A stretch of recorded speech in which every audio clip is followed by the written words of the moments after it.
Salute, salute. It's HadukenSharon. We are back with another show. Um, Shout out to everyone that's watching right now. Appreciate you guys. We have a good amount to talk about. Um, you know, I'm gonna talk about the past three games. I couldn't go live yesterday, of course, because I actually went to the Timberwolves game. Um, so yeah, I couldn't go live, but I'm gonna talk about the Hawks game. Then the back-to-back against the Hornets and the Timberwolves. Let some people on as well, alongside with that. Let me know if you guys hear me well. I'm pretty sure you guys do. But yeah, we're gonna go over that, um, and just talk about everything because there's a lot. There's a lot going on. Let me shout out some people in the chat. My bad. Kenny Payne, RJ gotta go. Geraldine salute. He says salute Duke in the chat. What's good? I know there's gonna be a lot of different statements and comments made, different perspectives. Julian Blum already says salute to Julian Blum. He said, get this Penguin Tibbs out of here. This guy's the effing worst. Drip Moore, salute. Duke, BK all day, bro. Yes, sir. BK. You already know how it is. Eli M, salute. Cully, it's my guy right there, and D'Angelo as well. What's good? Salute to all of you. As you know, we always start off with going through the box scores. So we're gonna go over the box score for the Hawks versus the Knicks. While I do this real quick, say I'm live. I know real quick. Give me a second. Gotta take a picture and post it. My bad. Sorry. LMAO Julian Blum. I know a lot of people. I know D'Angelo. I actually, because I woke up later, but I heard what you were saying about Tibbs. I heard what a lot of people were saying about Tibbs. I'll say some things about Tibbs too because there are some things that bothered me. But yeah, let's get right into it. Let me talk about this game first. I'll drop the link in the StreamYard. Once I see someone in there, I'll put my headphones on because I don't really need it right now. But I'll drop the StreamYard right now. Shout out to everyone that's watching right now. Make sure to smash that like button, subscribe, turn that notification bell on as well for your boy. I greatly appreciate you guys being here, especially early on. We got a good amount of people. They get me so mad. Yo, Keyshawn, what's good, my guy? Geraldine, I see you. All right, so let's get right into this real quick. So the Knicks played against the Hawks on I think it was Saturday. They played them on Saturday. We ended off with a 9-point win. Clint Capella was out this game. Cam Reddish, of course, as well. This is right after we got Cam Reddish back. I'm going to give my little theory on Cam Reddish later as well because I have something that I do have to say. But let me drop this in the chat real quick. So, oh, wait, my bad. Give me a second. That's my bad. But we will be going over this scoreboard real quick. The Hawks game was a pretty good game, in my opinion. It was a very, very solid victory.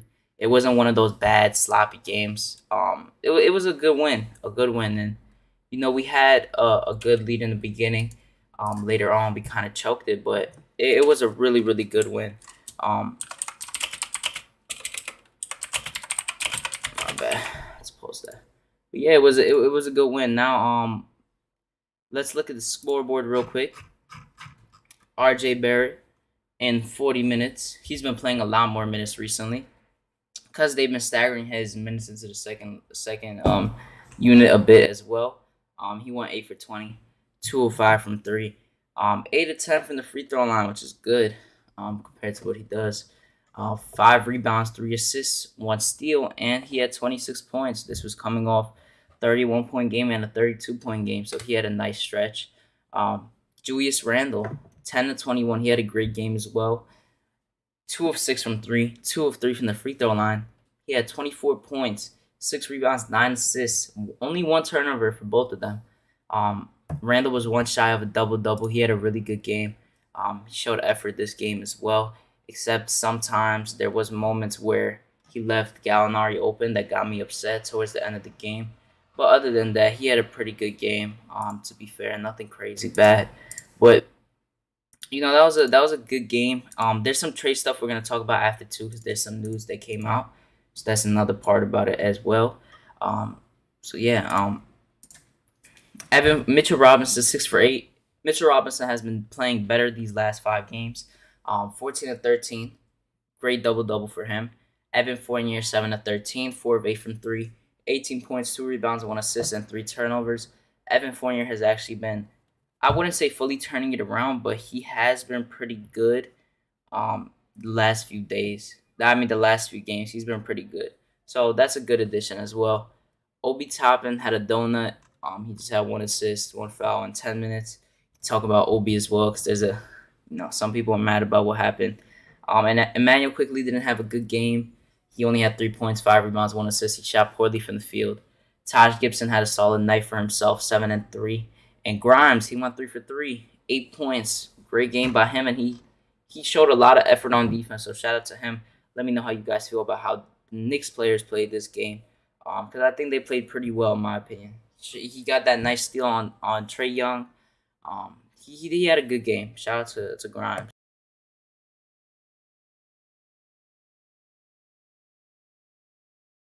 Next up, we got the Atlanta Hawks, DeAndre Hunter.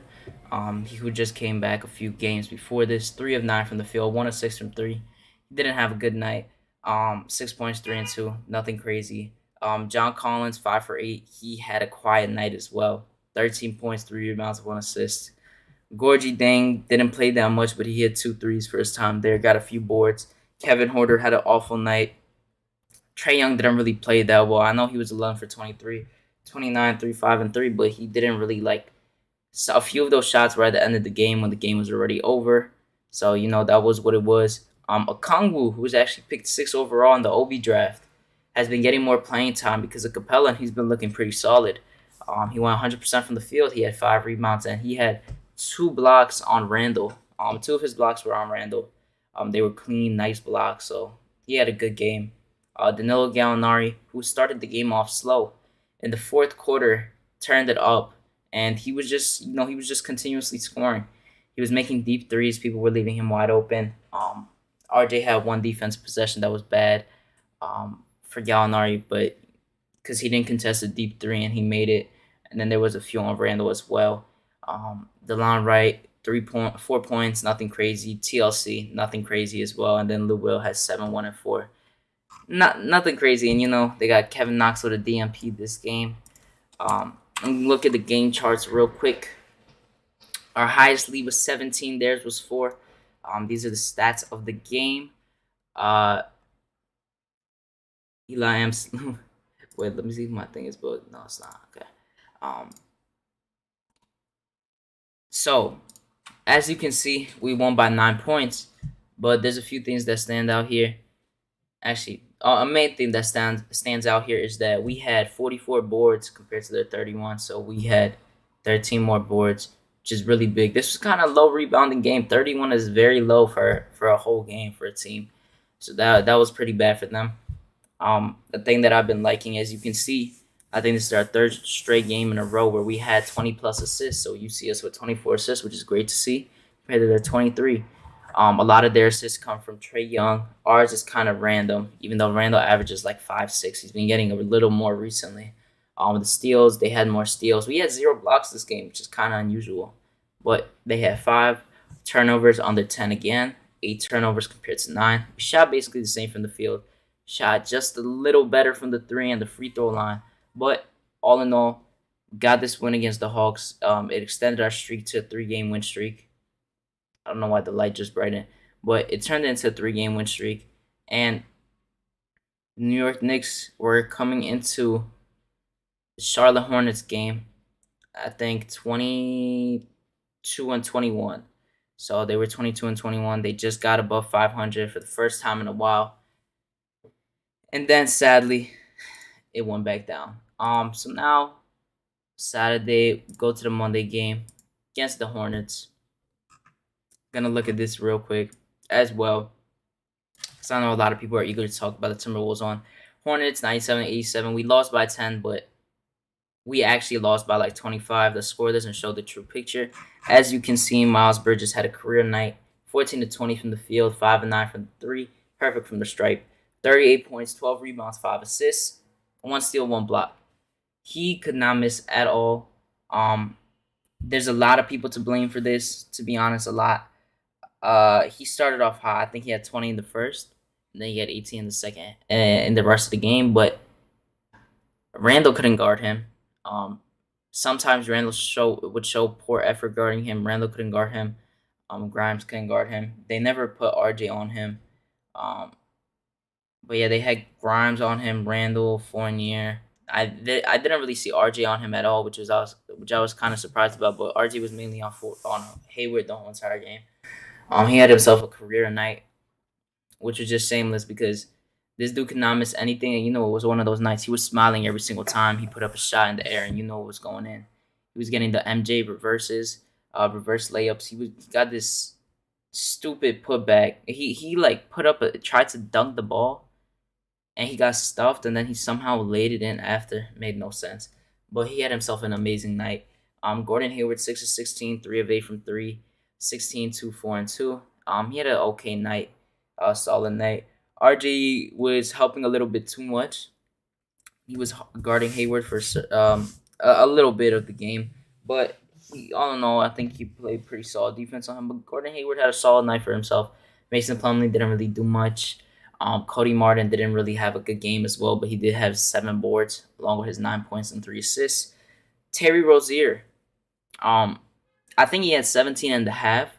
And I was a little surprised because it was a quiet 17. Like I didn't realize he had 17 because such a quiet 17. But he did have a good night as well. He had 22, 6, and 7. He has 0 turnovers, which is great to have when you have 7 assists. PJ Washington didn't do good. Jalen McDaniels, Ish Smith, they all didn't do good at all. So, I'm not really going to talk much about them. They were missing LaMelo this game because he was out with an illness. He was a late scratch for the game. Salute to Jerry Fitz. He said should have featured Kemba last 6 minutes last night. Set picks for him. He had it going on. Instead, went through RJ and Randall. That proved to predict the 18 turnovers.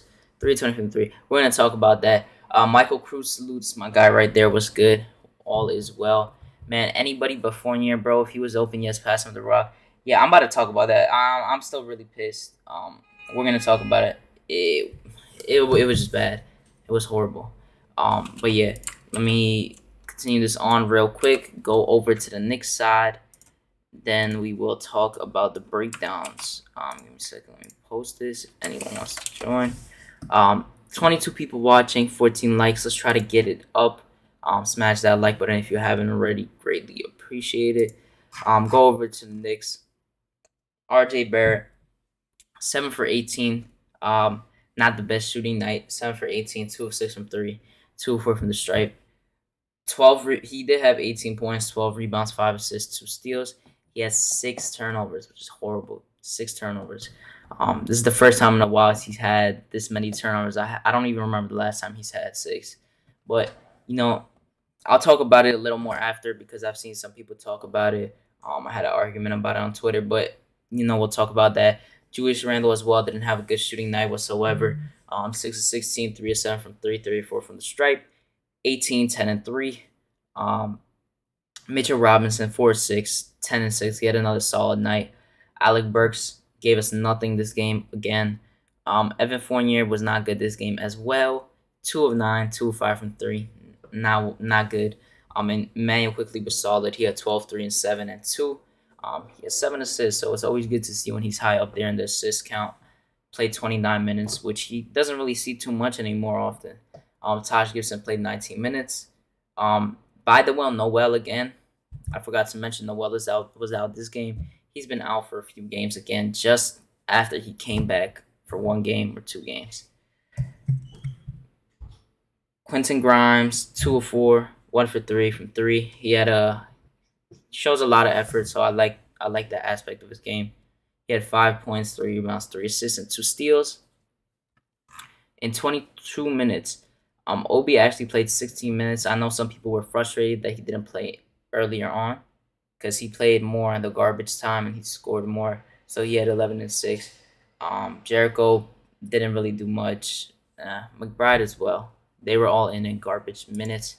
And we're going to go over the game charts real quick. And then we're going to finally get to the Timberwolves game. I apologize for it, but, I have to go over the games I missed.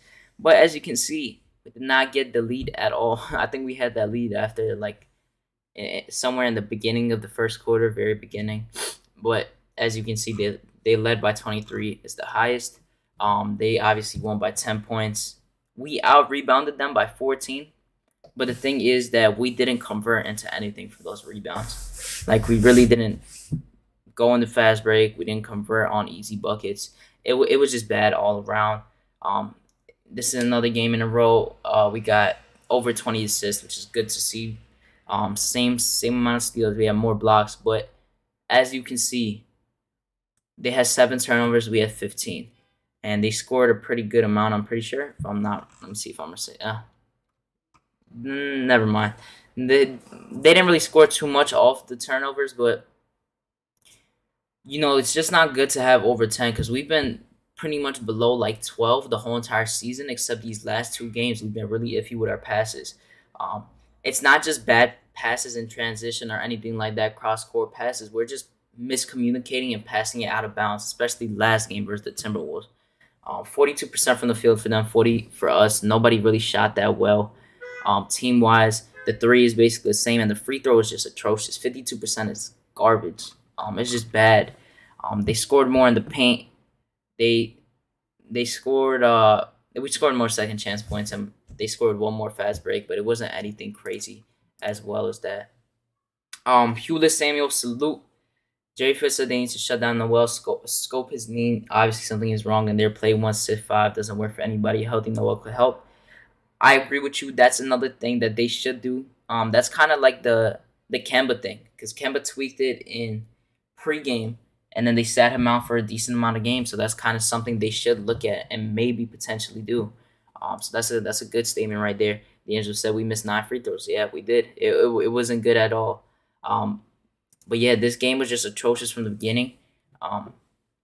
The effort this game was not good whatsoever. Some guys were lackadaisical the whole entire time. It just wasn't good at all. I didn't like the effort shown on the court. Shout out to Diaz Ballin, because when he was talking about Freezy's thing, I was watching as I was going to the game yesterday, because I missed it. He said that if guys aren't showing effort on the court, that's something that the coach has to do. They gotta change guys up in the rotation. If you see a guy is not showing a lot of effort, especially when you're down already a little bit, take him out and try something else. That's what you gotta do. So that's where my blame is to Tibbs, and I'm gonna give him more later on as we go to the Timberwolves game. But that's something you gotta tell your guys. That's something you gotta change up. So that's one thing that bothered me a lot. And I think D'Angelo brought that up as well when I was listening to it. So shout out to them. Make sure to check out Lawrence Sears. I heard that Freezy apparently is in protocol, so hopefully Freezy is good. Send your prayers to him. I hope it's nothing serious. I heard him; he sounded fine, but you never know. So shout out to Freezy. But continuing on, let's go to this last game that was on Tuesday, yesterday, on NBA TV. The New York Knicks against the Minnesota Timberwolves. We lost by 2 points. Anthony Edwards, 8 for 17, 47%, 2 for 9 from 3, which is bad. 3 or 4 from the stripe, 21 points, 3 rebounds, 3 assists, 2 steals, and 4 turnovers. I would say he had a solid night because, I don't know if you guys remember, but I was paying attention during the game. He had 16 in the first half. He had 16 points in the first half. In the second half, he didn't really do much. He wasn't really showing up at all. He scored 5 points in the second half. I guess he got 1 steal towards the end of the game, but other than that, he didn't really do much in the second half. He had a solid game.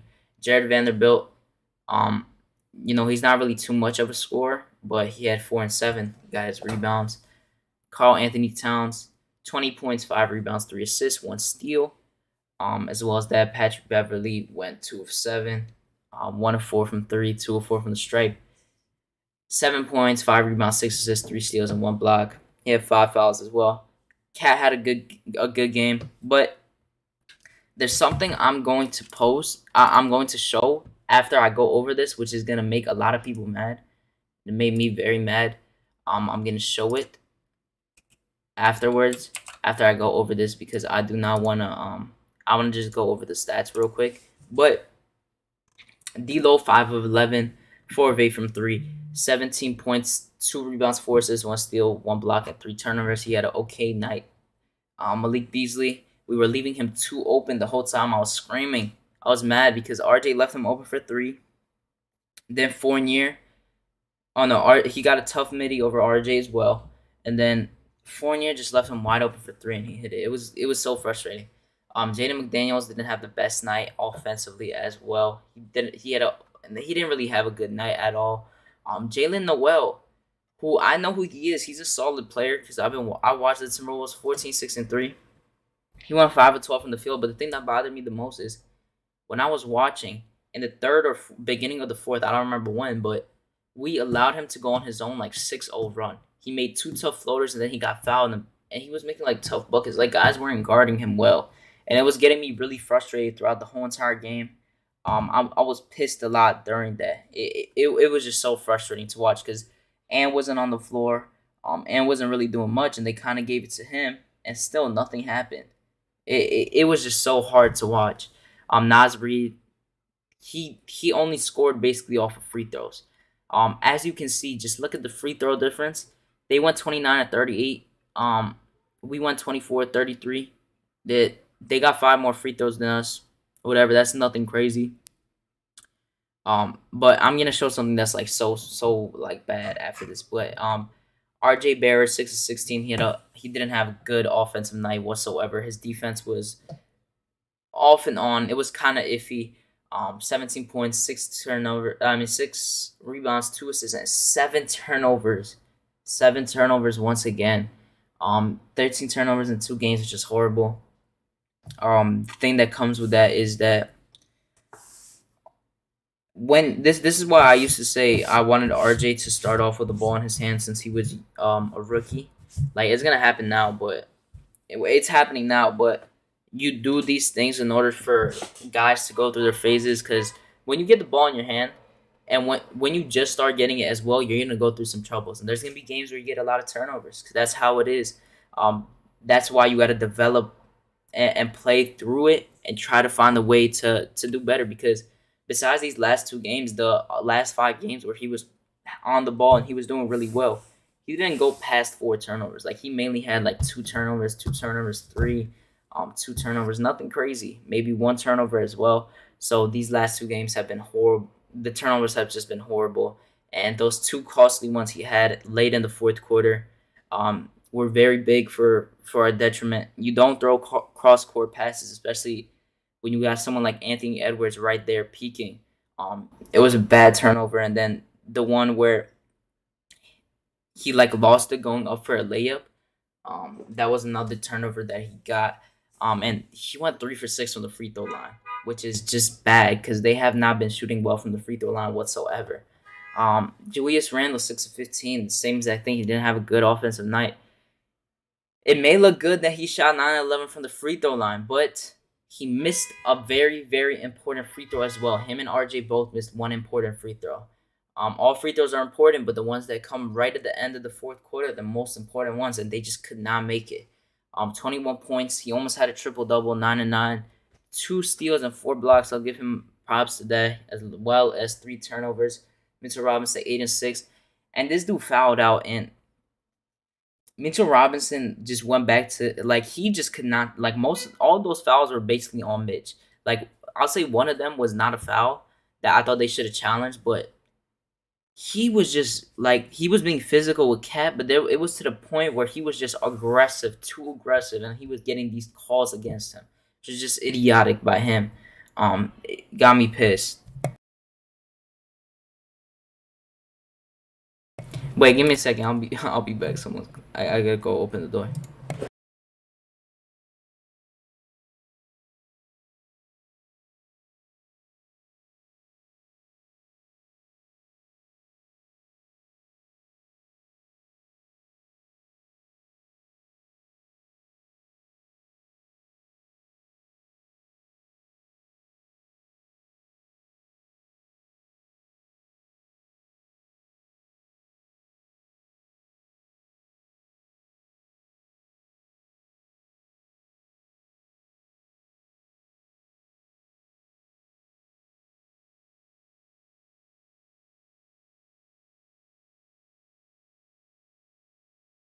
My bad. I apologize for that.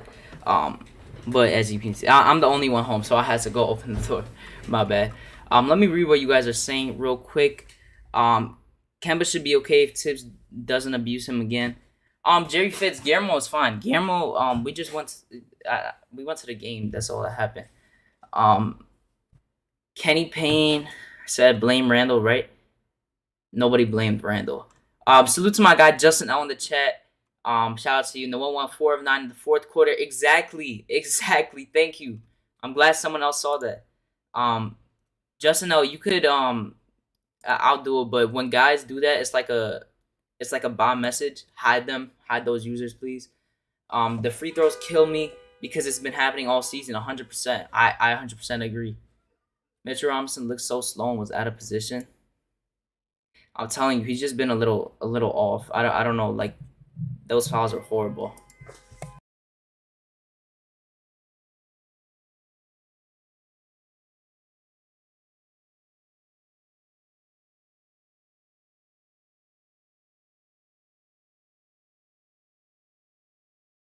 My bad. Salute to all. The coolest salute. Eric Surreal, what's good, my guy? Be civilized, I see you as well. He says, salute Duke and Knicks family. The Wolves wanted that game more, fam, than we did at the end of the day, so did the refs. I'm about to show you something that's going to get you pissed off after I read the rest of this off. But salute to all the 32 people watching right now. Shout out to the people that are going to watch on replay. Make sure to smash that like button. We're at 19. Let's try to get to 40 by the end of the stream. So I'll greatly appreciate you guys. Just if you're on mobile, click out for a second. Click that like button. It's free. If you're on PC, take your mouse over. Just hit the like button, you know. But yeah, shout out to everyone watching. I see you guys. Drop your thoughts about the game. I'm gonna read it right after I do this last thing. Evan Fournier had a good night, except in the fourth. This play made me so mad. I'm gonna show this play as well after. I'm gonna pull it up actually right now so I can show you guys this because I have two plays right here that I have on Twitter that got me very frustrated. So let me find it real quick because I really want to show you guys this. I think I could actually show you guys in another way. I think it might be on YouTube. Knicks versus Wolves. Alright, so right over here, mute it real quick. And in the game, I want to see if they show it. Do they show it? Why don't they show the... Yo, the NBA one did not show the last play. I'm trying to see if they show the last play.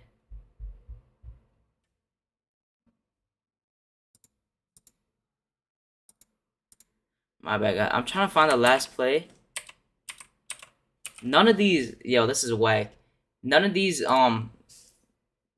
highlights that they posted, like, I'm looking through the channels. None of them show the final possession. They just go... Oh, wait, actually, I found it. All right, I'm gonna post this one. I'm gonna show you guys right now the possession I'm talking about that really got me mad. But let me read this off real quick. Kemba Walker 6 of 13, 4 of 8 from 3. This is his first game back. He had 19, 2 and 4. I saw someone in the chat say, why did we go away from Kemba when he was hot? Kemba was hot, and then he missed 3 in a row, so it was done for Kemba. He was not making anything. He wasn't on the court either, so. We didn't go to RJ or Randall because RJ didn't really shoot in the fourth quarter. So you can't say that. We gave it to Kemba. He shot like 3 in a row after that, and he could not make it. Alec Burks 0 for 3. My bad for the background. This is busy right now. 0 for 3. Another 0. This is another thing that people were talking about. There's a lot of beeping. Give me a second. It's like really loud. I don't want anyone to hear this.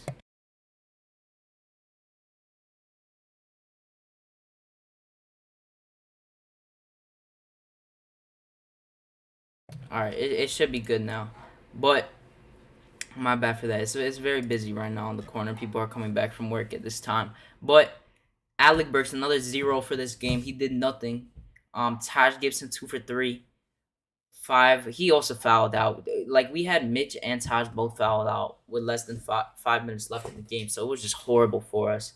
And there was a controversial substitution as well with Alec Burks into the game. Emmanuel quickly didn't have a good night. Obi Toppin as well. I mean, they both played only 9 minutes, but the thing that got me mad yesterday was the bench was trash the whole entire game. They were just awful. No one really did anything on the bench. It got me so mad. Like that, I didn't like the unit at all. I was watching the game. I'm like, yo, this unit is not it. It just does not look good for like the basketball game. Just does not look good whatsoever. It's so annoying. I appreciate you, Justin L. No layup defense on the bots. Not just Randall or RJ from the top to bottom have to do better. I agree. Okay, Jerry Fitz, I agree with you here. He said when Mitch and Taj got their fourth fouls, that's when Sims should have played 5 or 6 minute stretch the suit at center. Randall with 5 breaks of 4 down the stretch, which is dumb. Exactly. That was just done by Tibbs. I'm sorry. Shout out to the ball don't lie. I think let me know if you were the one. I just added you from my I saw him at the game. I'm pretty sure that was him. I think he said his name was Ball Don't Lie. I saw him at the game. Shout out to him. Said Kemba shot 5.5 from 3. So that Evan rest of the team was 3-20. Should have went back to Kemba. I'm saying they did go back to Kemba though. I'm saying in the third, in the beginning of the fourth when he was in the game. Oh my god, when he was in the game, he shot 3 shots afterwards and he didn't make any of them. That's what I'm trying to say. And then they took him out of the game, so he wasn't in the game. So you can't really say anything about that. And that Fournier, there was this one play where Fournier was just looking at the double team coming and he just didn't pass the ball at all. He caused us a turnover, which was just horrible. Him and then RJ had his back-to-back. 3 bad plays. It just makes no sense at all. I don't know what these guys are doing. Like they're really frustrating to watch. And I'm gonna talk about it too. They put Burks in. Like RJ was playing the 4 at that point. Burks was playing the 3. I guess Evan and him were interchanging, and then Randall was there as well at the 5. So you do that. He subs in Burks, who was an absolute nothing the whole game, instead of subbing in Sims, in my opinion, who I wanted in because he's still a 5. Randall can't really guard Cat, even though he did have a few nice blocks on him. He can't guard Cat. He can't. It just is what it is. He can't guard Cat. And just look at this, 24-33 from the free throw line, which is horrible. You just make RJ misses 1 in the clutch. Randall misses 1 in the clutch, but you miss 9 total. If you just make a few of them, you win this game. It's annoying. It's really annoying to see. Their biggest lead was 12, and that came basically right at halftime. And then in the third quarter, we had a big third quarter. I'm pretty sure we scored. Let me see. I think we scored 40 points in the third quarter. We scored 40 points, which is the first time in a while I've even seen that. I don't think we've ever scored 40 in the third this season so far, but we scored 40 in the third. It was an amazing third quarter. And then back in the fourth, we were struggling a bit. As you can see, they won by 2. We out-rebounded them, and we had the same amount of assists. I'm liking that we're at least above 20 assists. That's some common trend that I'm liking to see. The steals, they have more steals than us, but the Timberwolves are known to be top in the league of getting and forcing steals. So that was something I expected to happen, but 18 turnovers is just atrocious. We had 13. We had, I think, 8 in the first quarter, 13 in the half, and then we had 5 in the second half, but those were in crucial moments. So it was just not good at all. Bad basketball all around. Both teams shot the same from the 3. We shot better from the field goal, but we shot, of course, worse from the free throw line. Everything else is basically the same except the fast break points where they scored us by 5 and we outscored them in second chance points. But now I want to show you guys the video that I was talking about. Right over here, I have the sound muted, but we will go towards the end of this game. Right here, let me see where it is. All right, so right here, right. By the way, I'm about to show you guys something, but this right here, this, look, the ref is right over here. You see the ref right here. He's watching it happen. He literally pushes RJ in the air, and they didn't call it a foul. And that's right in front of a ref. They didn't call this a foul. I don't understand that. With all the mistakes the team did in the game, us as a whole team and Tibbs, everyone is blamed for this game. Everyone did an awful job, but you could have won this game easily. But the refs didn't help at all because this is just bad. That's bad referee. And then look at this. You don't understand how frustrated I was to see Fournier handle the ball at the end of the why is Evan Fournier The one handling the ball at the end of the game. Why? Like, when have you ever seen that? He's not like that. He's not like that at all. And look, this is what made me mad the most. Look at this. You see this. This is bad IQ basketball by Evan. I don't care how bad RJ is shooting, because RJ has been shooting better from the three. You see, like, what are you doing, Evan? Like, how does this make sense? I want to slow this down for you guys. Because I want to know if you guys were, I don't know if anyone else noticed this, but this dude, RJ, is wide open. Anthony Edwards is not paying attention at all. He's not paying attention at all to RJ. And Fournier decides to put up this BS. Look at this. Like, what is that? What is that? And then look at this right here. Burks gets the ball, right? And he, instead of, like, why? There's 3 seconds left. There's enough time for you to pass the ball to either Kemba or RJ. But the best pass, like, you shoot that instead. A highly contested shot that Patrick Beverley's guarding. Instead of passing it out to either Kemba. Fournier is right over there, wide open. Fournier is wide open because this dude is not looking at him whatsoever. And you have RJ right over here. You could have passed it to Kemba and passed it to RJ. But, of course, Burks puts up this garbage shot that's just contested. And these dudes win the game. This just got me so mad. I don't know if you guys were as mad as me, but I got so pissed. You said nice haircut. I haven't gotten a haircut in like 2 weeks, but I got it before. But thank you. Yes, let me... And I want to show you guys this this thing. This is gonna make you guys really mad, cause it made me mad, very mad. Look at this right here. You see this? This is the last 2-minute report of the last game, and this is what happened. So I just showed you the clip of D'Lo pushing RJ and them not calling the foul, and they said it right here. That D'Lo committed a foul on RJ. And you see, I don't understand this because you have a ref right in front of this happening. Like I showed you, the ref was right there clearly looking at it, and they didn't call the foul. So that's obviously a thing that should have helped us. And then look at this. The and one that Cat got on Randall was apparently an offensive foul. This was before he got the and one. This offensive foul occurred before he went into getting the and one, but this would have still been our ball. And we would have gotten free throws. So this is another mistake they made. And then another one where they had with 1:46 on Cat once again with a personal foul. So this is just like, it's just crazy. It's crazy. I'm gonna be honest. I don't understand how refs can miss so many calls that are blatant. I don't know about the Fournier one. I don't remember. I did think the Cat one, I wasn't even paying attention to it, to be honest. I was like, oh, wow, he got it over Randall. But that D'Lo one was the one that made me mad the most. But other than that, no, I'm done with looking at that part. That game was, like, really frustrating. So bad. Oh, my God. Like, that game got, like, those calls just gave me so mad because I know we could have easily won the game. But instead of winning the game, we just get messed up by ourselves, and especially the refs at the end. It's a bad game overall. But yeah, now I'm about to actually start talking about the game. My bad about that. I had to go on a little rant because I was upset. Sorry, I was upset. It is what it is. I was upset. But yeah, let me see what you guys are saying in the chat. Said, let me see. Yes, me. Good looks, no problem. Ball don't lie. D'Angelo said they could have did with 3 seconds to go create an alley-oop for Obi to score 2 points. D'Angelo, I'm sorry, that was not gonna work. I wasn't putting Obi in the game either. I'm sorry, it wasn't gonna work at all. You're not getting an open lob on a team that was playing aggressive the whole entire time.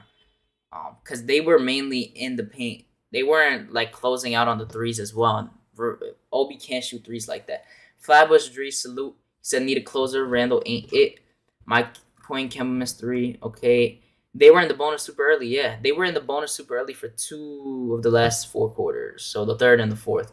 I know it is the Russell elbow. Yup. McBride should be getting 20 minutes. Tip stubborn, man. I think that McBride should be getting like 10 minutes at least. Try it out. But there's not really too many minutes to get right now. So it's understandable to a point. And the clutch, we tend to freeze up, especially RJ and Randall at the free throw line. Yeah, this is the first time RJ has missed a free throw in a while in the clutch. I haven't really seen it a lot. But Randall this year so far in the clutch has been shooting 69% from the free throw line. It's just horrible. The ref is right there. Exactly.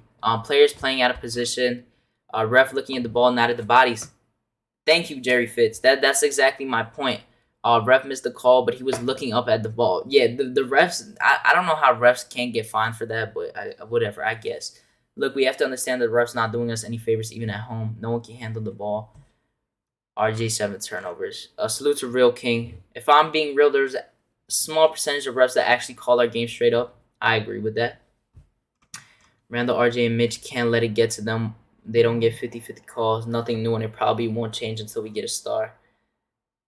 Duke, because we have shot first players on the basketball court instead of playing off one another, is why Evan Burks didn't look for each other in the same possession. I had no problem with Burks' shot other than it didn't go in. If you play ball, you know when there's an end of the period scramble, you want to take the first look. I know what you're talking about when there's 3 seconds left, and it's like, it's kind of, you could see the guys open. It's just annoying to see. I hate when refs say they missed the call after the game. Me too. It just pisses me off. I'll say I like that Tibbs got a technical early, only his third of the year. Sadly, didn't change them. It was confusing because I was watching Tibbs that whole entire time because I saw him yelling at the team, but I don't know how he even got the tech. I was really confused. Yeah, Rick V. Salute, he said the foul calls were all over the place. RJ got called on some phantom loose ball foul. Yeah, the calls were. I really just did not like the calls. It was just not good whatsoever. It got me really mad. Got me really frustrated. But I want to talk about the game. So, first of all, I'm gonna talk about Tibbs. Tibbs' rotations have been a little interesting recently. I don't think he has been doing the best job.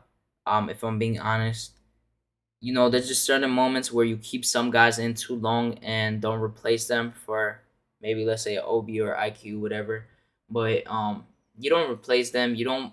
I still think he should be playing McBride some minutes, some spot minutes, as well as Sims, because you need Sims to get used to the game before you actually like play in big minutes or in top situations. So I would like him, and I'm not anything for like play the kids. I don't really care about stuff like that. Whatever, like it is what it is. But there are certain moments where he should be playing them because guys are in foul trouble, or you see we need defense like for a McBride situation, but he doesn't do so. And then there's certain times where, like, I don't remember was the last game, but there's certain games where you see Fournier getting cooked every single possession on defense, and he doesn't sub in Grimes for him, and he instead just rather play Fournier for the rest of the time and let him get cooked. And when that usually happens, this dude Fournier is not even producing that much on the offensive end. Um, it's a constant trend that I do not like at all. Beverly's just super annoying, and why he should get more text for talking to the Justin L. So it was funny because we were booing so loud the whole entire time these dudes were at the free throw line. Like it was like loud when we were booing. So when Beverly kept flopping and we were booing him the whole time, and then he missed a free throw when we were booing him, and we just all started screaming. It was funny, but this dude kept flopping like crazy. Oh my god, it was so annoying. He's the type of player you love on your team, but when you watch him play against you, it's just so annoying to watch. It really is. But RJ started off with like 3 turnovers. He started off shooting like he was like 5 for 11. He ended off I think 6 or 17. He was struggling. But the thing I did notice was that with Kemba coming back and when him and Kemba were on the floor, he didn't really get as many touches as he usually does. To get in the paint, to get those types of plays that he usually got the last 6 games, 7 games. And it's something I noticed with Kemba on the court, and I said that before as well. A month or two ago that usually does happen. Kemba was solid. I don't know if he's gonna be on some minute restriction. I don't know because Kemba is good to a certain extent. He's good in stretches, but he's not good like all around. At certain points as well. McBride and Sims need some minutes. Tibbs no patience with rookies. He overplays Gibson with too many minutes at his age. I agree with you. Like he plays like it's annoying because this dude. So he got like a putback rebound, and then he went up for a wide open dunk, and we were all about to scream. And this dude missed a wide open dunk. That just shows you his age. And he had like, there's just points where people are passing Taj the ball, and it's like perfect passes, and he just mishandles it because he's old, and you can't really blame him for that because he's old. He's not like that anymore. He gets slower. His reflexes aren't the best. Um, but that happens, and you gotta play Sims for those spot minutes. You just got to. That's just what it is. You have to do that, and I don't understand why it doesn't happen. I really don't feel like it should happen a lot more. It just really, it doesn't. It really doesn't.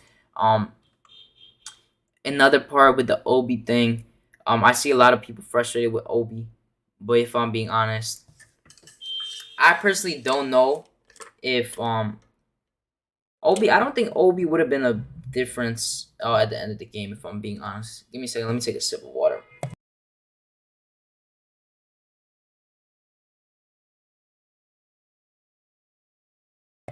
I'm not a big fan of Obi, but there are moments where I'm not saying at the end of the game, but there's certain moments within the game where you can play him more minutes, and it just doesn't happen.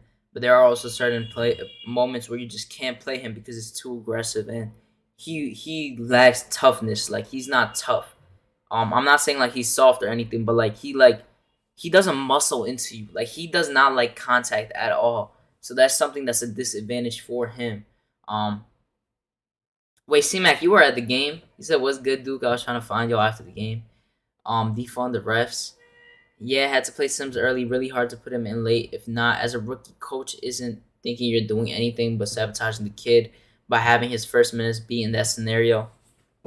Like, look. Okay, so I'm gonna be honest. I'm gonna just say this right now. I don't care if people get mad. I think Obi is gonna get traded by the deadline. I really do think so. Am I gonna be mad at it? Not too much, to be honest. I think he's gonna be traded. I'm gonna talk about a little about the trades in a little bit. I still want to continue off this talk, but Tibbs is stubborn in certain situations. He doesn't make decisions quick enough on rotations. It's just a thing that's kind of constant. Like, he has his off and on where he does really good with his rotations, and he has games where he's just a little too stubborn and he sticks with guys for too long. Which is what I really don't understand. Hadouken, look up the stats of how often teams get to the free throw line. Knicks got to be at the bottom. Let me check.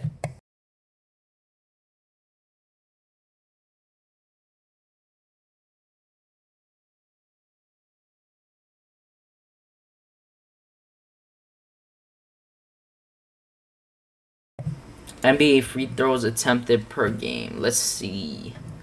Um, so the Knicks are. Where are we? Is that true? It says we are in 2021. We were 14th in the league. They said we got 21 and a half free throws per game in 2021-2022 season so far. So it's right in the middle. We've been getting a lot more free throws recently because before, I will say, like a month ago, we barely got free throws. We were like at 12 and 10 the whole entire time. But it is around 20 and a half right now.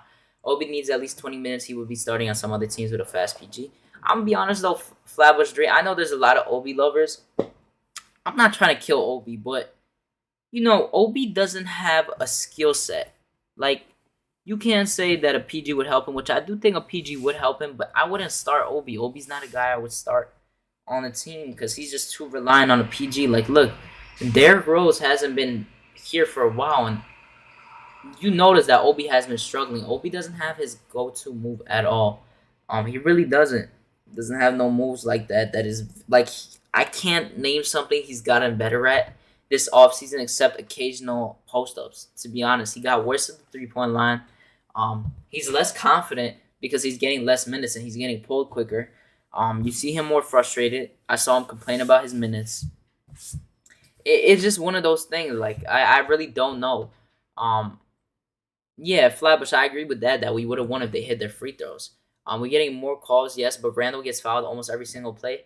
Yeah, Eli, there was situations where I thought he got fouled. I'm glad what he did because there was like back-to-back possessions where he got fouls on Vanderbilt, so he got to the free throw line.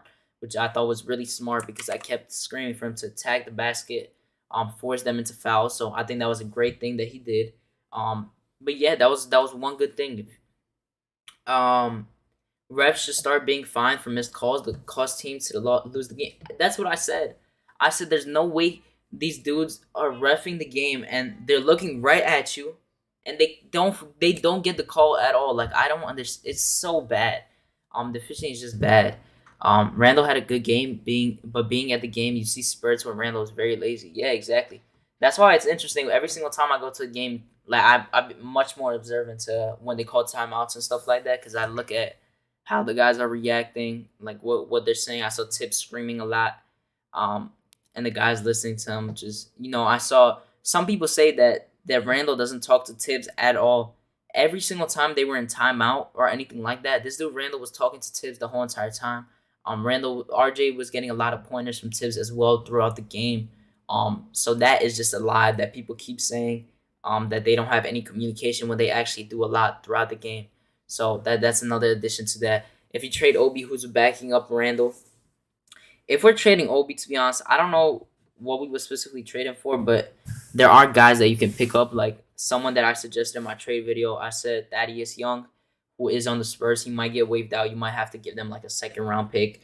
I would get Thaddeus Young. I actually really like him. He's a great vet. I would have him backing up Randall. He's very aggressive. Gets a lot of boards. He's good in that post area. That's some guy I would look for. Kevin Middleton, salute. He said, Hadouken, salute. What's the latest rumors? I'll actually tell you right now. Because I've seen some just pop up not too long ago. So these are some things coming out. I'm not gonna say just for our team, because for our team nothing new has really come out, but the Lakers are reportedly shopping THT, which is Taylor Horton Tucker, ahead of the deadline. There's some news around Fox as well, because you guys know I like Fox, and a lot of Knicks fans are on the Fox train. There is some news surrounding him and trade rumors.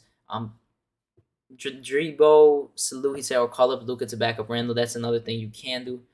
McDaniels will fly with Breeze. Yeah, I like McDaniels. I wanted to draft him, actually. I really wanted to draft him. But let me tell you guys some more trade rumors.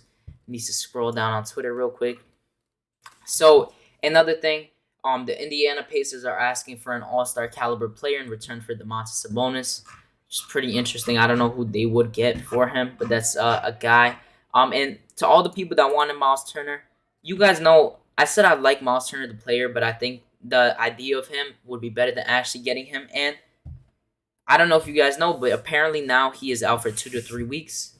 He has a foot issue once again, and he just came back from a major foot injury. He is out with a foot injury and a foot issue for 2 to 3 weeks, and they said that most likely will change his draft value, and that might change the way if he is dealt this offseason. I mean, if he's dealt by the trade deadline or they wait till after the offseason. We got 33 people watching, 30 likes. Shout out to you guys. Appreciate you guys for rocking with me. If you haven't already, please smash that like button. Greatly appreciate it. Wait, I don't know what I just saw, but this is okay. I want to know how you guys feel about this, because there was a trade package that they said, right? So there was a few rumors, and another one, by the way.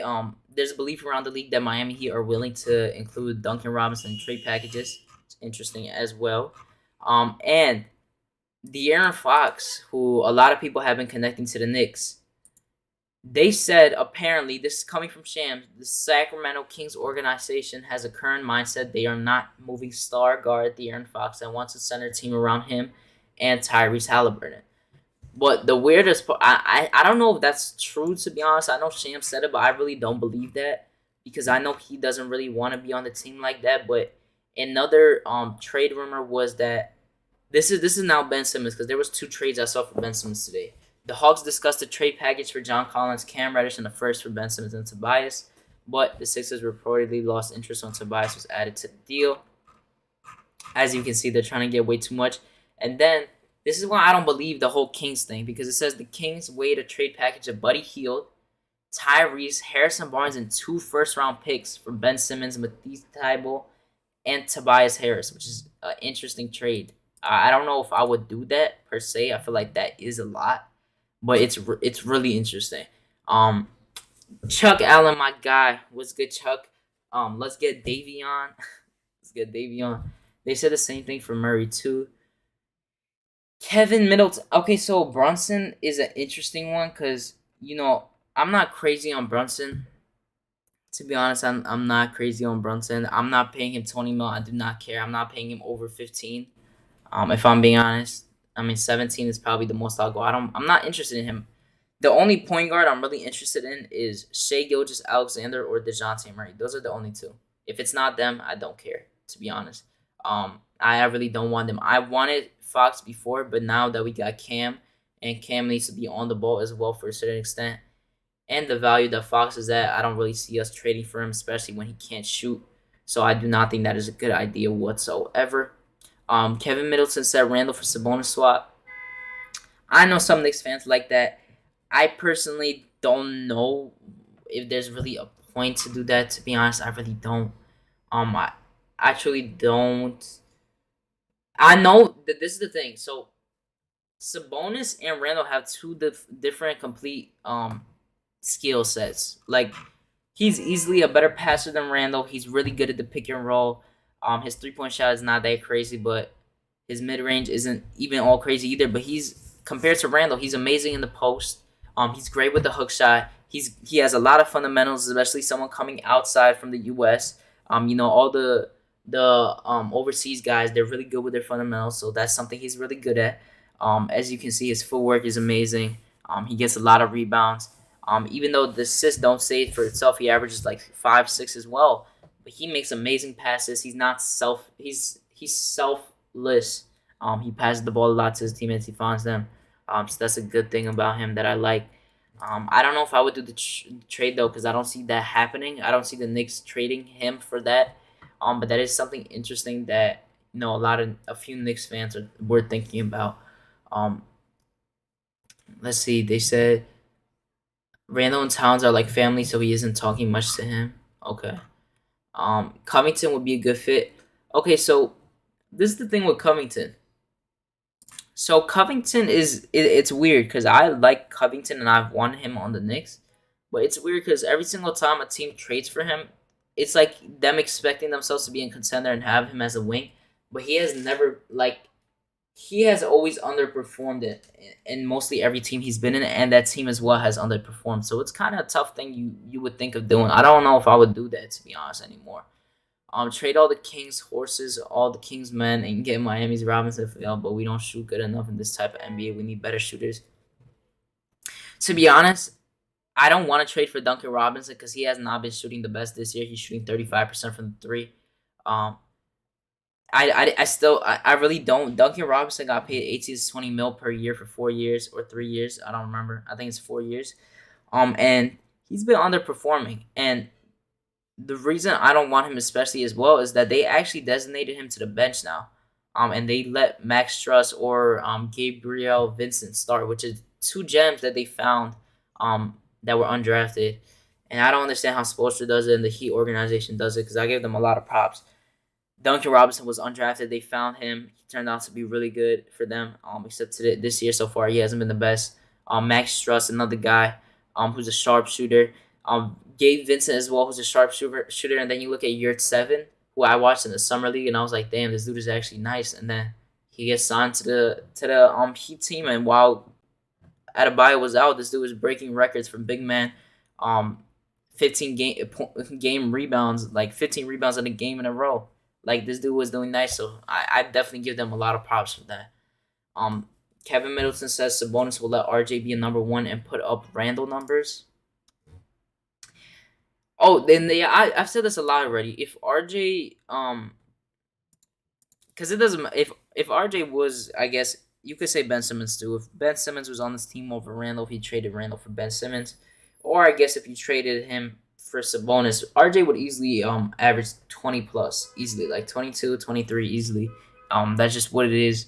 I don't care if anyone disagrees because it's just obvious to see that if a guy has the ball in his hands more compared to someone else who has a high usage and has the ball in his hands every single play, obviously going to score more. That is what it is. Kane Jerry, salute. Shout out my guy. So you changed your profile picture. I'm pretty sure you had a red one before, which shout out to you. Appreciate you guys pulling up. Smash that.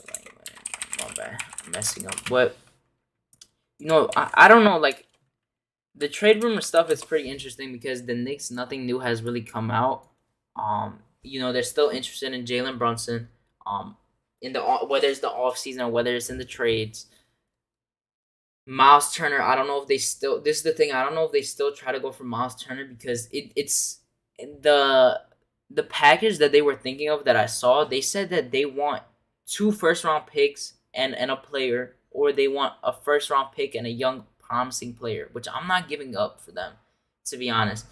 The most I would do is Noel Obi in a first. That's the most I'll do for him. That's it. I'm not doing much more than that. If it's not that, I'm not trading for him. I'm sorry. I really am not. Have you seen my guy year 7, Duke? That was my old trade. Imagine him in the orange and blue. I do remember you talking about year 7. I watched him in the summer in the summer league. He looked really good, and then when the rookies were playing, I was watching him. He was putting up lots of numbers. He looked really solid, and I think he's coming off the bench now because Bam actually came back. Miles is not that good.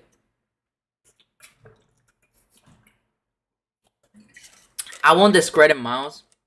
My bad, I forgot to mute. I won't discredit Miles because Miles is good, but he's very inconsistent and he's injury prone. Like he's actually injury prone. So I do not want him. I used to like him a lot a few years ago when he wasn't injured. I don't know. I liked him as a player, but then he got injured for like a while, so I didn't end up watching him anymore. But it's just too inconsistent and injury prone for me. I don't know if I'm willing to give up that much for him. I really don't. I think that's just too much. It's unnecessary. I think you could get much more value for what you would be giving up for him. You could get a better player that's in your rotation rather than him. I just think that I don't know. Let me know how you guys feel. Would you guys want Miles? Okay, so Miles Turner is injured now. Would you want a guy like Mo Bamba? Because they said they want a first round pick. Would you be willing to give up a first round pick for Mo Bamba, who was a former 5th round pick in the 2018 draft? He's starting to look better. He's shooting better from the three. He's blocking more. He's basically averaging a double double. I don't know. Would you guys be interested? I don't know if I would be. I'm kind of off and on. But if you look at someone that might be cheap, you kind of look at him towards his way. Someone that's younger than Miles Turner. He could shoot the three. He could defend a bit as well. He has height, rebound, go in the post as well. I think that would be something interesting. Anthony Alvarado, salute. I'm chilling right now. Hope all is well with you, my guy. I want to see if there's any more trade rumors out here that I have missed because I've been on the stream, so I might have. They also said the Cavaliers have shown interest in trading for Karis LeVert. It's interesting. Sacramento. I don't know. Like you see, I don't know what they're doing. Like it makes no sense. I don't know what the Kings are doing. I mean, not the Kings, the Sixers. Because if I'm being honest, if you're watching the Sixers right now, Embiid is having an amazing season so far, an MVP type of season. And Ben Simmons is sitting out, and he said he's willing to sit out the whole entire season. And Daryl Morey and him are being very stubborn because I don't understand how you could have someone playing at the MVP level, someone that's nearing free agency, and you're not gonna trade Ben Simmons because you're being petty. You're wasting, in my opinion, they're wasting Embiid's best basketball of his career by not trading Ben Simmons because you need to trade Ben Simmons for value so Embiid can be happy and wants to stay with the team. You're wasting his time. I don't understand it. That's why I don't understand what the Daryl Morey thing was happening. Like he just gotta trade him, bro. Like if they don't trade him by the deadline, I don't know what Embiid's future with the team is, to be honest. Defense gotta be better. I just hope no more career high games for people at the guard. Yo, these career high games are so annoying. Because you see it coming right away. Pause. Like, you see it. Like, once someone starts off high, you know they're going to end off high. It just is what it is, to be honest. Trade Julius for Ben. That's something interesting that I do think will be considered when Randall is going to be able to be traded on February 4th. I think that might be something that we might hear. Chuck said another backup. Brunson is a spot starter, bench PG, but not the main PG. I agree too. I don't think he's a main PG, and I'm not giving him 18 mil or 20 mil. I'm sorry, I'm not. Plus, you don't have to give a lot compared to Miles Turner. I agree. Mo Bamba is a guy with all the injuries and age that haunt our five position. A young guy with 7'9" wingspan that can block and is willing and able to stretch. To me, it's a good rotational guy. I agree. Eli M said yes to Mo. Someone said no. Mitch be shooting three before the game. Yeah, I know. I saw. Um, but yeah, the another one that I was about to say. What's his name? I forgot his name. There was one I was gonna ask about for the Knicks. I think I'm trying to remember the name. There was one oh no, not the Knicks. I was gonna say that I don't know if you guys saw, but the situation on the Nets.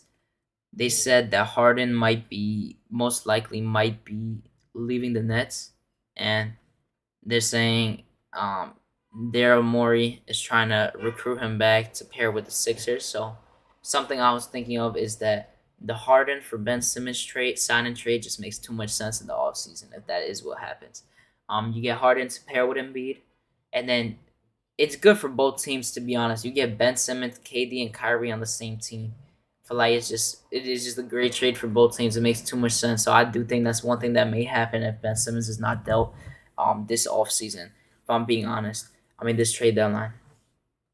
I'm willing to give San Antonio anything they want for DeJounte besides RJ. So I'm a big fan of DeJounte as well. Let me know what your guys' trade package for DeJounte Murray would be. Let me know how it looks like because I don't know specifically how it would be. It would have to be like because he makes I think 14.5 mil. He doesn't make that much money. I think it would have to be like a OB IQ and like 2 first round picks. To be honest, something like that. I don't know if it would be like that. I feel like it would have to be something in that scenario. Like both of them would have to be included. If I'm being honest, Harden wants to go to Philly. It's a better fit. Yeah, I agree. I think it is a better fit for him. Last season, I wanted year 7 Bamba, Ibaka, or Olynyk on this team. Any of them? Yeah, Ibaka and Olynyk have been injured most of the season. Ibaka just came back not too long ago. That makes the most sense. Yeah, it does make the most sense if I'm being honest. Um, Brunson using us for leverage. Harden is opening to leaving. I know he was a West Coast guy. He might go back home to LA or Philly. I don't think he's gonna go back to LA. I mean, I'll go back. I don't think he's gonna go to LA. To be honest, I don't think it would make sense for him to go to I think Philly just makes the most sense to me. To be honest, I really do. I think that's the best trade scenario for him. I really do. I hate trade. See if there's any more trades. This. Oh wow. Okay. Never mind. Um, Let me know if there's any random players you guys would like to trade for that I have not mentioned. Salute to Stephen Fox. He says salute Hadouken. Hope all is well. I hope all is well with you too. Shout out to you and your family. I hope everything is good, healthy, and blessed. Um, and he said I really want Olynyk, especially as a backup. Yeah, I wasn't gonna be mad if we got Olynyk as a backup. He's a bootleg. He's a bootleg Larry Bird. I don't mean that in disrespectful, but you know what I mean. He's one of those. Because I'm pretty sure when he came out as a prospect, he was highly looked at as a bootleg, like Larry Bird type or Dirk type, and he didn't really obviously live up to the expectations at all. Um, but yeah, so we are I think 22 and 23 right now. We were 22 and 21 before this back to back. We lost 2 tough games. And then we're coming up on the Pelicans tomorrow. Um, They have no Zion, of course, but they got Ingram. They got Valanciunas. We beat them last time we played them. RJ had his career high 35 points. Took over the game. I think the Pelicans should be an easy win, to be honest. I think this should be an easy win no matter what. We go into the Pelicans, we win that game. Then we go back. We have 2 days off, regroup, and then we have the Clippers. The Clippers are going to be a 50-50, to be honest. I think we most likely win that game, though, but random players for them are going off right now, so I expect that to be a hard-fought battle. I think we should win that game in a row to get us back over 500. But when you look at the schedule, after that Clippers game, the 23rd, we are going to play nothing. We're playing nothing but playoff and play-in teams. That's it. Most of our games in the second half of the season are most of them are all going to be on ESPN, ABC, NBA TV, or TNT. Mostly all of them. There's like 6 games in a row on ESPN, on one of the stretches, but they're all going to be really good teams. So we are gonna see where this Knicks team is at that moment. We really are. It's gonna be. We might. We're gonna see if our team is a lottery team, or if we are serious. I really don't know if we are, to be honest. Um, Anthony Alvarado said I'm open to Josh Hart, but I can think of many players that we can get that we haven't talked about.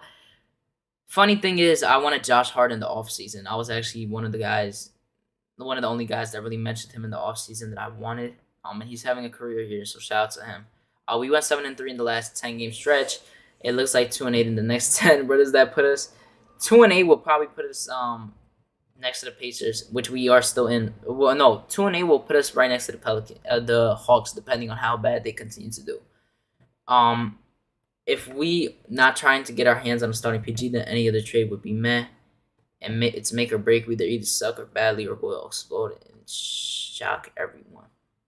I hope we shock everyone. Just like Stephen Fox said, please smash that like button. We got 44 people watching, 40 likes. Let's try to hit 50 if we can. Subscribe as well. We actually just hit 300 last stream, and now we're at 310, so I greatly appreciate it. Turn that notification bell on to everything as well, so you don't miss any other live stream or video that I will be doing. Thank you, Stephen Fox, for saying that in the chat.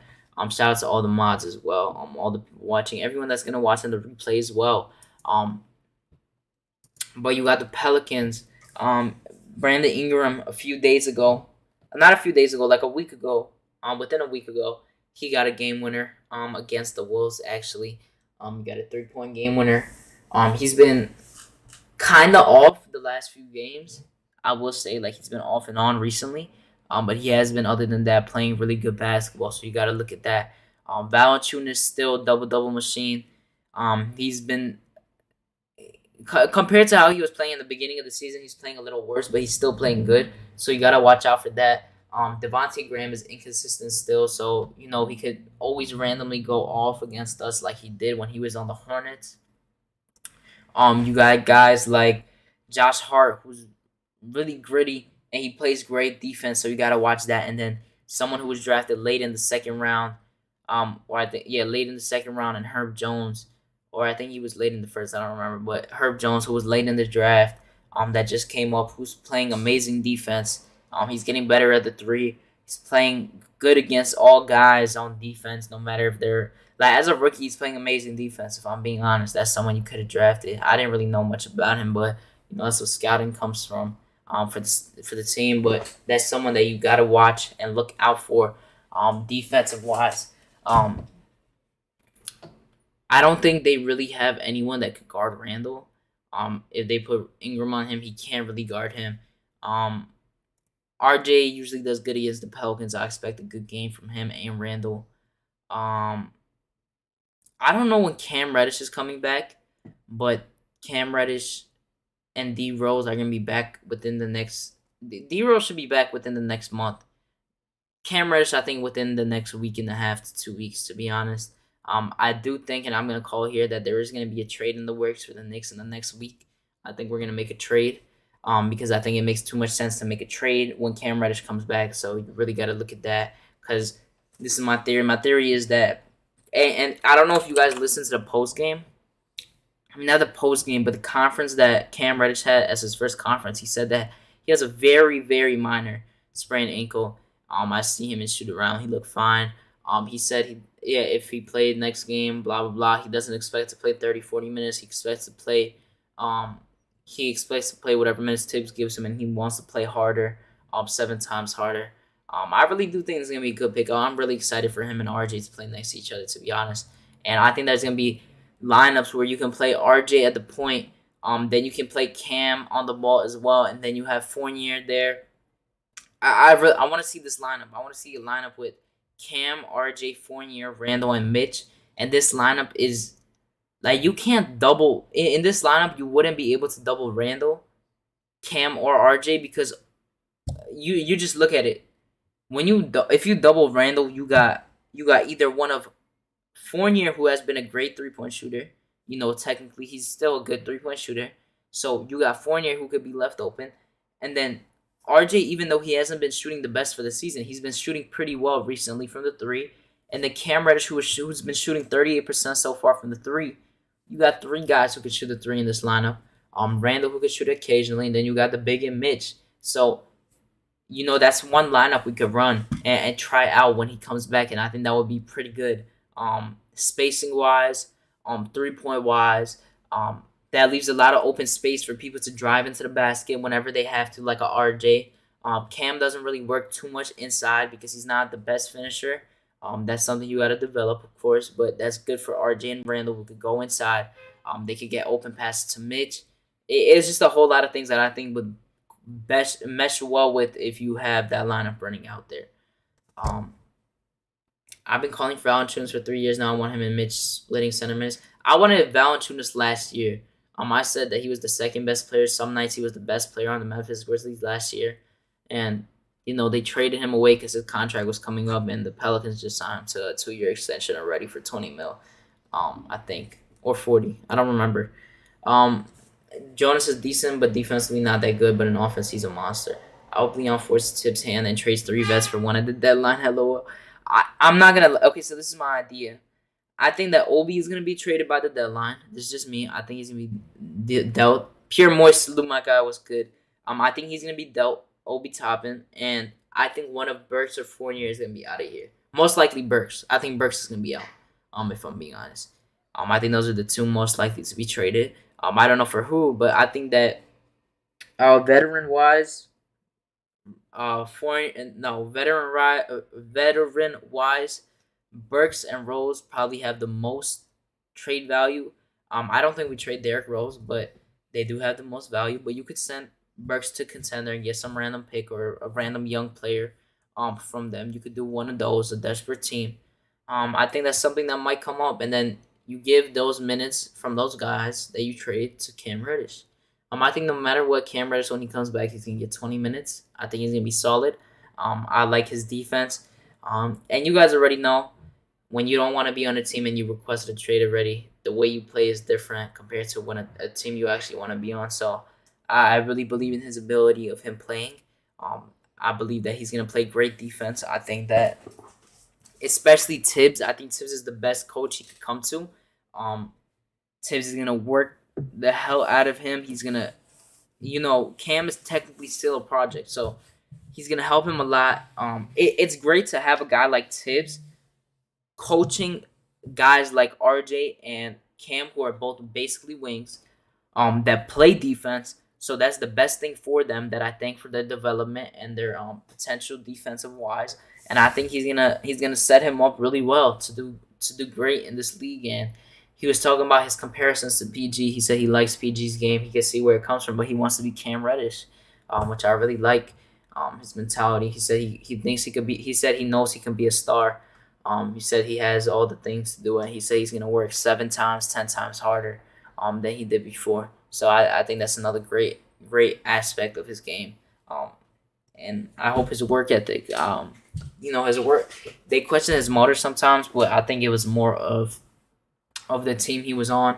Because I remember I told you guys this last year too. I always said the Hawks, right when he got drafted by them, I told my friends, I said, Cam Reddish is not going to do good on the Hawks because it's not the right team for him.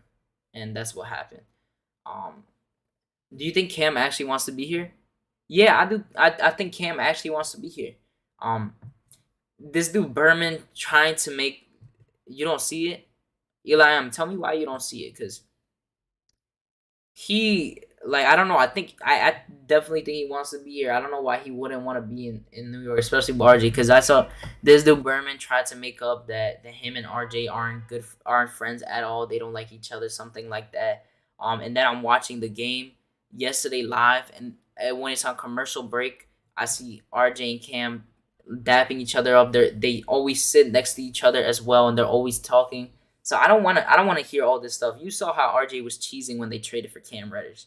You saw how he was cheesing and how happy these dudes were. Just stop. I don't want to hear that stuff, to be honest.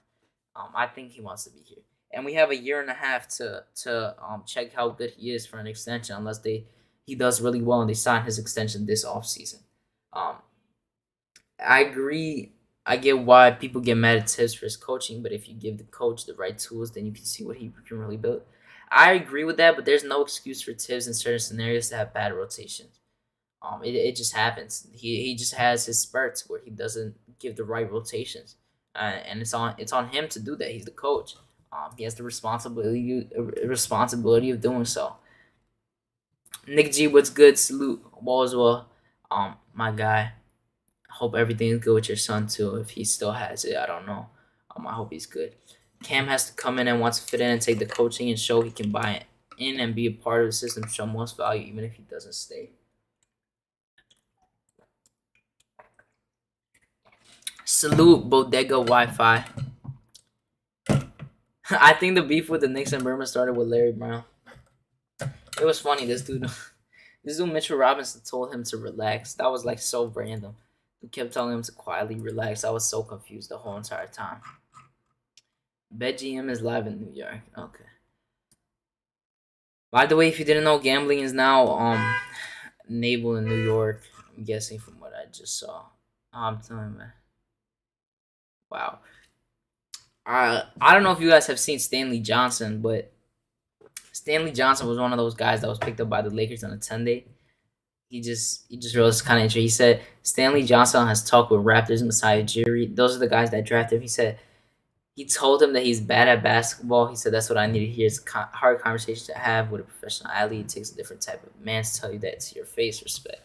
That's interesting. Shout out to Stanley Johnson because Stanley Johnson went from a top draft pick and turned out technically being a bust. Now he's finding his role with the Lakers. I think they should sign him for the rest of the year. That's only fair to do. To be honest, in my opinion. Cam is a willing defender, and he has the tools to be great at it. For offense, he just needs seasoning. Pistons, my bad. Pistons legend, yeah.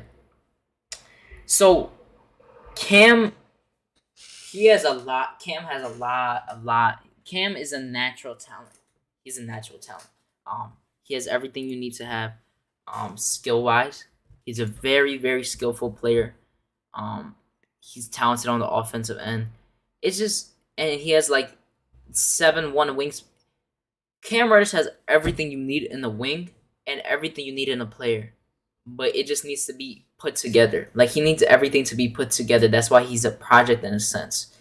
He has all the skill set and everything. He just needs to learn and find a way to put it all together. And I think him in New York, I think Tibbs is going to do a great job of doing that. And I think this environment compared to the Hawks will be different.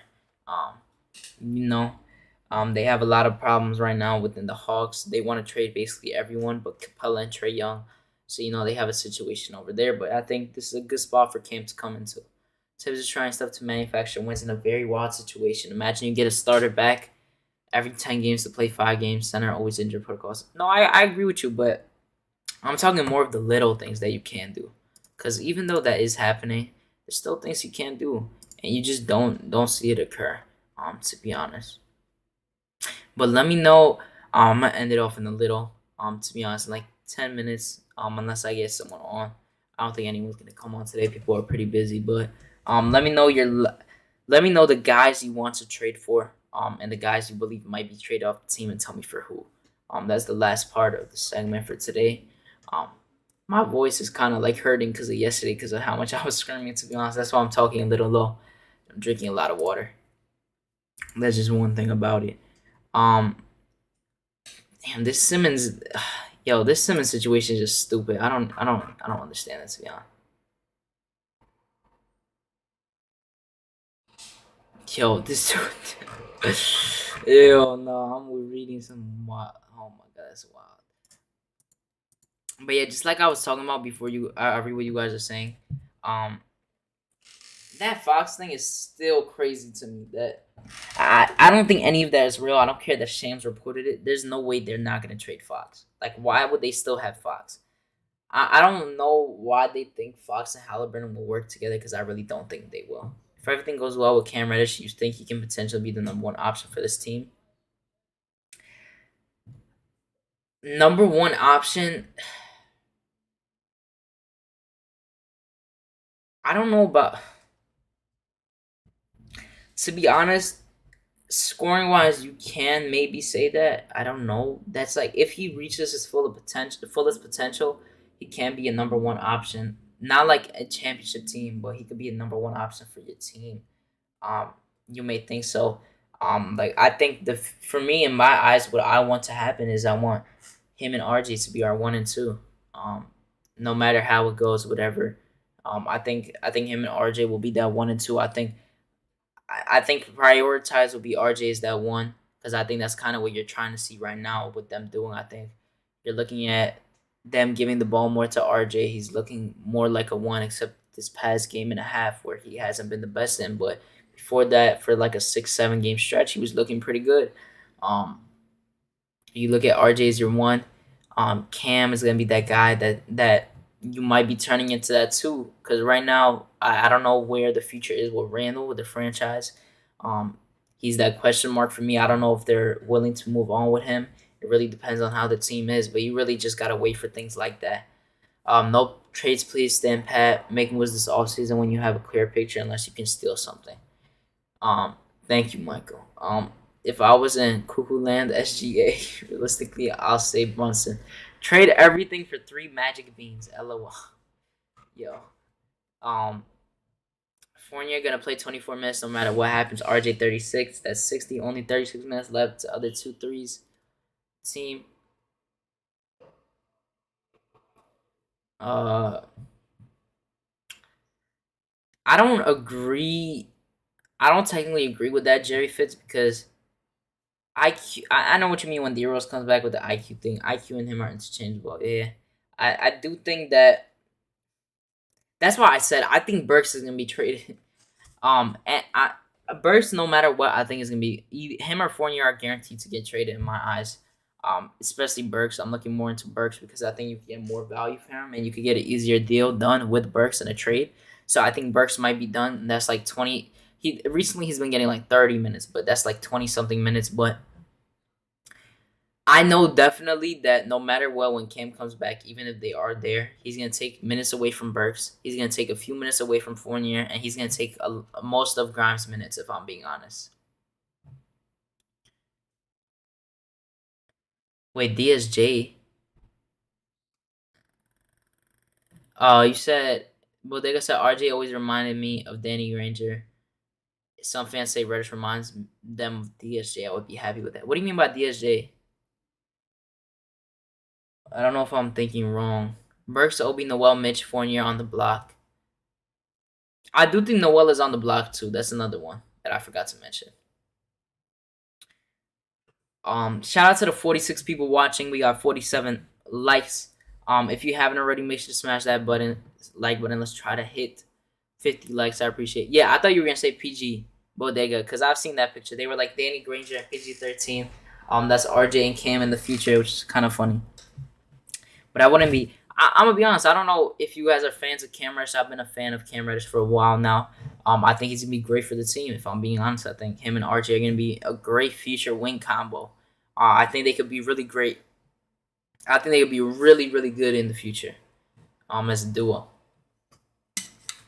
If we're getting a starting PG, then we'll see a better offense. Is there any? I don't know if there's any underrated point guards that we haven't talked about that we can't get because I don't think there's really that many great point guards, like amazing ones. Now let me see. I'm trying to think because I know some people are like Tyus Jones because of Duke, but I'm trying to think of a realistic point guard that we could get. But I don't think like any of them are starters. That's why I don't care. Like I don't want to. I personally don't want to trade for any bench point guards. Like it doesn't matter to me. I don't want to do that. I always thought Joe Johnson is a good guy for RG to look up to. Anthony Alvarado said Derek White. Derek White is an interesting one. He's too inconsistent for me, to be honest. Get Trey Jones, not Tyus. Yo, they love Trey Jones too much in Memphis because he's been doing really good in place of when Ja Morant was out, Trey Jones did amazing. Like, he wasn't scoring the most, but he was doing a great job with point guard duty. Like, he had so many assists in that span with little to less turnovers. Like, he barely had turnovers. Jerry Fitz said Dame. Dame is basically out for the season. And I don't know why anyone would want to pay him 2 years for $100 million. That's just insane to me. Can you tell me if you think these three guys can work together, Harden and beat Simmons. RKL. The thing to me is that if they do get Harden, if the Sixers get Harden, I think they do a sign and trade to trade Ben Simmons to the Nets. I think that's the most realistic thing to happen. It's around at the combine. M. Grady salute. M. Grady said, "Call the next trade, Hadouken. You nailed the Reddish trade." I'm gonna make a. So I'm gonna be on a lot more during trade deadline because a lot of rumors are coming out. I'm gonna make small videos about it, but in a week when there's more rumors, I'm gonna make a video and I'm gonna make some trade packages. So you'll see some then because I don't really have one right now, to be honest, because there's not really much rumors. The Cam Reddish one, I predicted it, but the only reason was because I really wanted Cam for a while now. So I was like, I gotta include a Cam one, and a Miles Turner one in there just to see how it is. Excess finesse salute. Tyus is the one in Memphis. Oh, Tyus is the one in Memphis. Oh, I meant Trey Jones. Then my bad. I forget. I forget all the time. Keyshawn says, Tibbs needs to find 10 minutes for dude. Oh no, that's not what Keyshawn said. That's what Leron Bames said. He said, Tibbs needs to find 10 minutes for Deuce. Let's see if he's really not ready. Trey Jones is the brother that plays for Samsung. Yeah, you guys are right. I keep forgetting.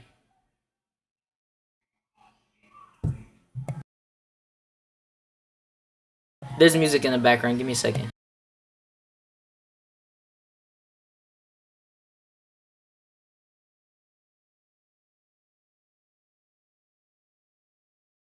All right, we're back. Tyus is the one you guys are saying that is on. Let me see. I'm gonna check for my own right now. To be honest, give me a second, cause I'm getting mixed comments in the chat. Give me a second. Let me go on the NBA app.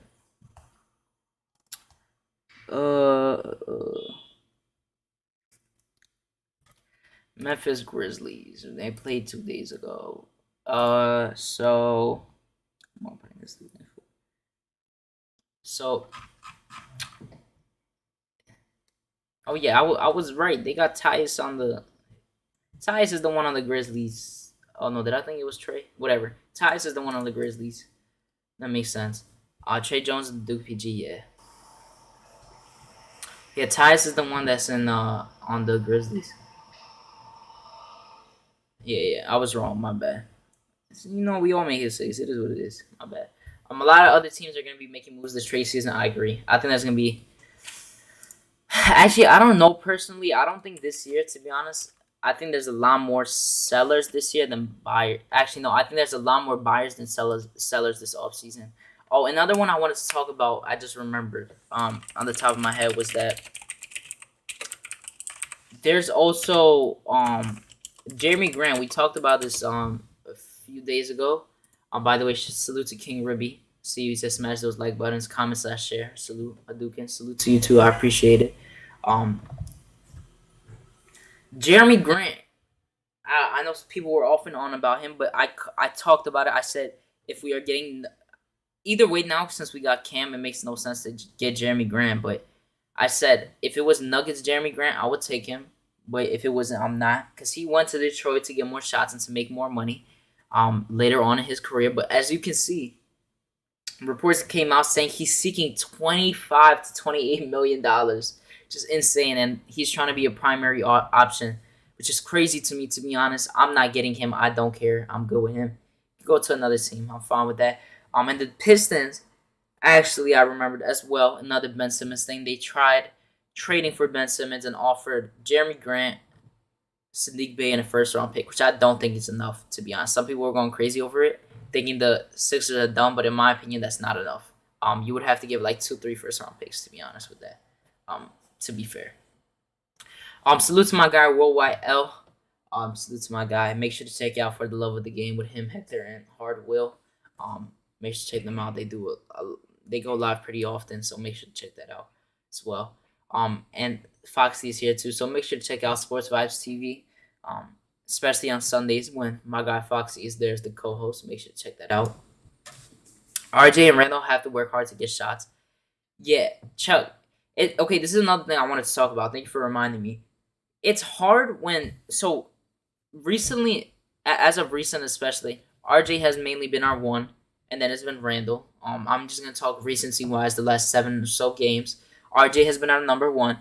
Randall has been our number two, and then our third is always random. That like we have no consistent third right now. Before we didn't have a consistent one or two. Recently we have, but our third score basically is someone random every single time. It's either Burks every 5 games. Burks has like a random spurt of him doing good, but recently he has been horrible. It's either Quickly hasn't even had a crazy game recently, and he usually has one of those games where he goes off. But it's either Fournier, it's either Burks. When D Rose was here, it was usually D Rose sometimes. But you don't really have a confirmed third scorer. Now I guess you can say it's Kemba also at some moments, but we have no consistency within that, and it's very hard to win games when you don't have a confirmed score. For that third option, seeking and getting two different things. See Dennis Schroeder. Yep, yeah. Jay Fitz, I agree. But the difference was that Dennis Schroeder was actually offered a bag, and he didn't decline. Yeah, and he declined it for some reason. Um, Harden's a free agent. Yeah, Harden's a free agent. Um, but yeah, that's mainly it for that. But to be honest, my voice is starting to hurt. My throat hurts. Pause, but my throat hurts from screaming yesterday a lot. If you didn't know, if you're just joining us, I was at the game. I was screaming a lot, shouting a lot. It was a hectic game, but it was annoying, frustrating, and it was a exciting game as well at the same time. There's a lot of nice plays, but I appreciate everyone for watching. We still got 40 people in here. Thank you guys for hitting 55 likes. I greatly appreciate that. We also hit 311 subscribers. I appreciate you guys greatly. If you haven't yet, please make sure to smash that like button. Let's try to hit 60. The guys watching in the replay, let's try to hit the like button. Subscribe as well. Turn that notification bell on. I hope you guys as well, if you can. I greatly appreciate you guys that watch in the replay and the guys that are watching right now. If you guys can drop a comment, because it helps with the algorithm as well. But other than that, thank you guys for watching. Thank you for the people that are gonna watch later on. I appreciate you guys. Keyshawn, I like Fultz. That's an interesting one. We'll talk about that next time. But for now, I'm gonna head out. Appreciate you guys for watching. I'll catch you guys next time. Peace and God bless. See you.